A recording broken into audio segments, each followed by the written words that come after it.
Hindi ko ito kilala, si Francis Leo Marcos. Hindi ko rin kilala si Norman Mangusen. Pero nitong nakaraang mga linggo, lumalabas sa suggested videos ng YouTube itong mga pagyayabang niya tungkol daw sa kanyang kayamanan at ang kanyang umano'y pagtutulong sa mga mahihirap sa panahon ng krisis. Pinasikat niya itong #MayamanChallenge kung saan hinamon niya ang mga nakatira sa Green Meadows Subdivision sa Quezon City na magpalabas ng kanilang pera at tuladan ang kanyang ginagawang pagtulong sa kapwa-tao. Marami ang naniwala na totoo ang kanyang pagiging philanthropist. Milyong-milyong piso daw ang pinamimigay niya bilang tulong lalo na sa panahon ng COVID-19 pandemic. Nagumpisa siya ng YouTube channel noong March 21, 2020. At sa loob lang ng 3 linggo, nakaangkin siya ng mahigit 760,000 subscribers. Pero mabilis din na kumalat ang mga impormasyon at dokumento tungkol sa totoong pagkatao nitong si Francis Leo Marcos. Katulad sa sinasabi ko, palagi akong maingat sa mga ganitong kaso. Gumagawa ako ng sariling research. May mga kaibigan ako na malapit kay dating First Lady Imelda Romualdez Marcos at kay dating Senador Ferdinand Bongbong Marcos Jr. Gumawa muna ako ng verification tungkol sa mga impormasyon na naipon ko, kasama yung sulat na ipinadala ni dating First Lady Marcos sa National Bureau of Investigation. Pagkatapos ng 2 linggo na investigative journalism, nakarating ako sa konklusyon na si Francis Leo Marcos ay isang bogus, isang huwad, isang scammer. Ginagamit niya ang kasinungalingan upang itaguyod ang masamang layunin, ang panloloko sa taong bayan.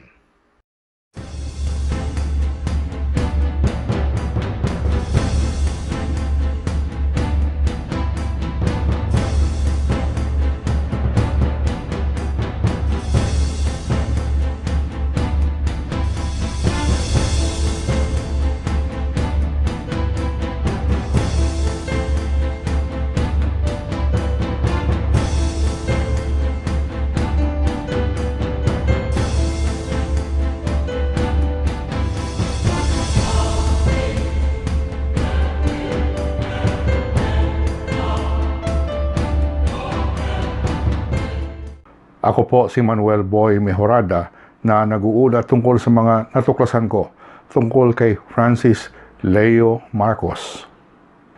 Bago ako magpatuloy, gusto ko kayong imbitahan na mag-follow sa akin sa Twitter at sa Instagram. Nandito po sa lower right ang aking mga account names sa Twitter at Instagram. At kung hindi pa kayo nakapag-subscribe, napakadali lang po. I-click nyo lang ang subscribe button na nasa lower left ng inyong screen. And of course, huwag niyong kalimutan na i-like ang video na ito. Do not judge a book by its cover. Yan ang panuntunan na sinusunod ko sa aking buhay. Ayaw kong humusga kung ano ang isang tao base lamang sa kanyang mukha, pananamit at mga galaw. Pero sa unang tingin ko pa lang sa mga larawan ni Francis Leo Marcos, isang salita kaagad ang pumasok sa isip ko. Hustler. Hindi lang yan. Bogus. Huwad. Kung sa Ilonggo, tsupi. Manloloko. Sa kanyang pananamit, sa kanyang mga posts sa pictures. Sobra ang yabang.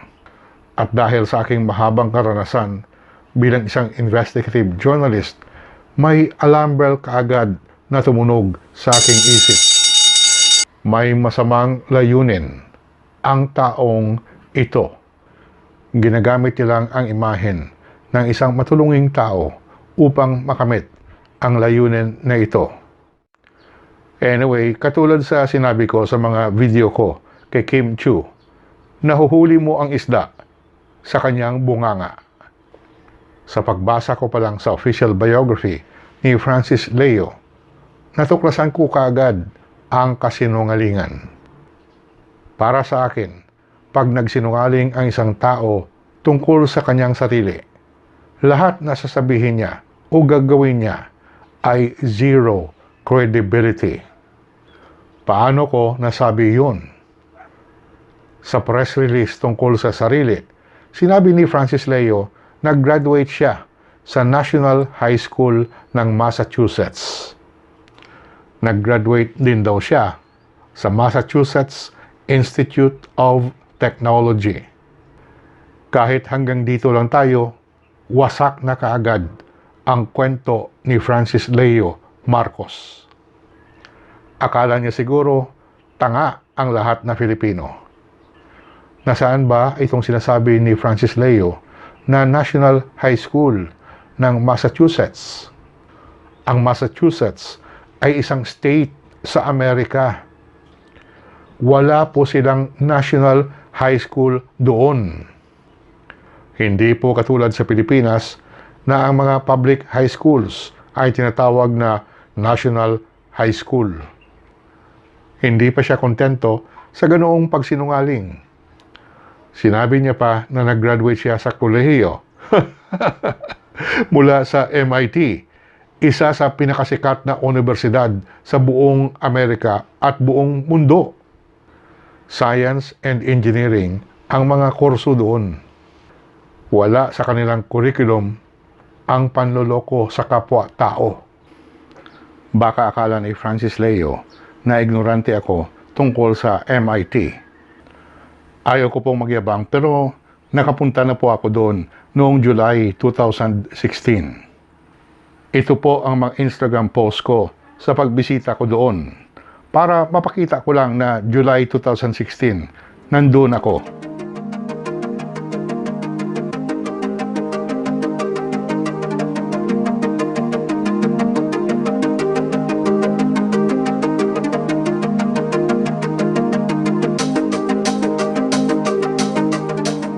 Hindi po ako nag-aral doon.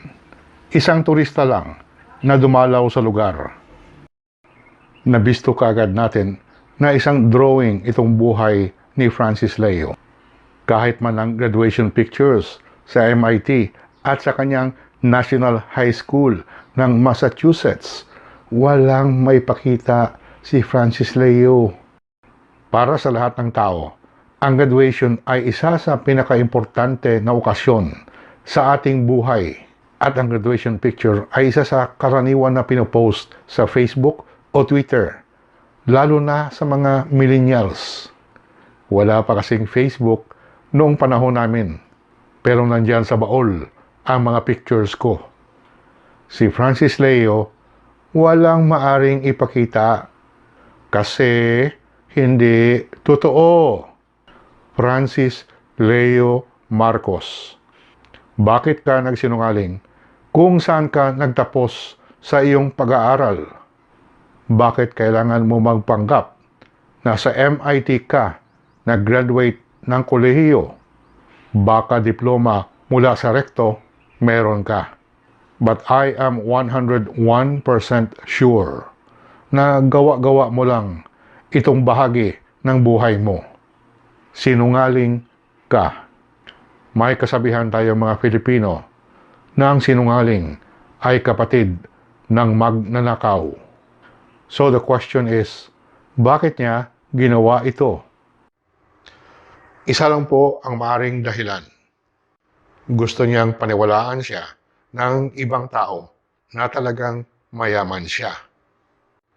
Pero kung tunay siyang mayaman, hindi na niya kailangan mag-drawing pa tungkol sa kanyang pagkatao. Marami akong kaibigan na naging bilyonaryo kahit na dumaan sila sa kahirapan. Sa totoo lang, mas magandang pakinggan ang success story ng isang tao na galing sa kahirapan ay sumikap upang magtagumpay at maging mayaman. Yung tinatawag na rags to riches story. Hindi po ba? Kung talagang mayaman ka, Francis Leo Marcos, hindi na kailangan ang dekorasyon sa iyong buhay. At lalong hindi kailangan ang kasinungalingan. Isa lang talaga ang ibig sabihin nito. Si Francis Leo Marcos ay bugos na bilyonaryo. Kahit sa kanyang kilos at salita lang, nahalata ko kaagad na nagkukunwari siya. Gusto niyang mahulog sa kanyang kapangyarihan ang mga ignorante na maniniwala sa kanya. Sigurado sasabihin niyo, tumutulong naman siya Namimigay ng bigas at pagkain sa mga nangangailangan sa panahon ng COVID-19 pandemic. Hindi po yan kataka-taka. That is hardly surprising. Yun po talaga ang modus operandi ng tinatawag na conman. Manloloko, fraudster, estafador. Katulad ng mga tao na nagbebenta ng fake gold bars, peke na bareta ng ginto. Isa na dyan sa mga nahuli na gumagawa nito ay si Norman Mangusin. Si Norman Mangusin at si Francis Leo Marcos ay isang tao lang. Inamin ito mismo ni Francis Leo Marcos na siya at si Norman Mangusin ay iisang tao lang. Unang ginagawa ng isang manloloko o yung budol-budol ay kunin muna ang tiwala ng kanyang biktima. Kapareho yan ng modus ng kapa doon sa Mindanao. Ganyan din ang modus operandi ng mga pyramid scheme. Bibigyan ka ng malaking tubo sa pera mo na inilagay mo doon sa kanila bilang investment. At hihikayatin ka na mag-recruit pa ng iba. Dahil maganda ang ROI, makukumbinsi ka na ilagay ang lahat mo na pera sa ganitong racket. At upang mabigyan na magandang mukha ang racket, tumutulong ito kunwari sa mga tao. Pero pili lang yan. Kukunti lang yan. Nagawa na po ito ni Francis Leo Marcos, aka Norman Mangusin. In fact, may mga hinaharap siyang kasong estafa sa Baguio City.